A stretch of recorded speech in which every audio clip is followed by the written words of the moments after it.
मंडळी, कर्करोग, कॅन्सर नुसतं नाव जरी घेतलं तरी ऐकणाऱ्याच्या काळजात धस्स होतं. एवढी या रोगाची दहशत. अनेक वर्ष कर्करोग हा एक उत्तर नसलेला प्रश्न होता. मात्र विज्ञान विकसित होत गेलं आणि शास्त्रज्ञ या प्रश्नाचं उत्तर शोधायला भिडले.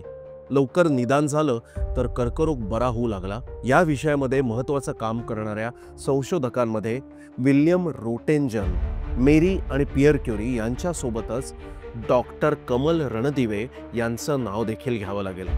स्तनाचा कर्करोग आणि अनुवांशिकता यांचा एकमेकांशी असलेला संबंध त्यांनीच शोधून काढला.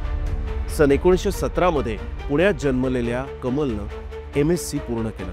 मात्र नंतर लग्न, संसार, मुलं हे नेहमीचं चक्र तिच्याही वाट्याला आलं. मात्र नवऱ्याची मुंबईला बदली झाली आणि हीच संधी साधत त्यांनी स्तनाचा कर्करोग आणि अनुवांशिकता यांचा एकमेकांशी असलेला संबंध जोडत PhD सुद्धा मिळवली.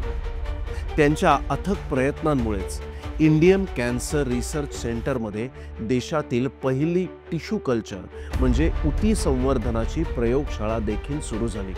त्यांनी स्वतः मौलिक संशोधन केलंच, शिवाय अनेक संशोधक देखील घडवले. त्यांची अधिक माहिती आपण पुढच्या भागात पाहूया.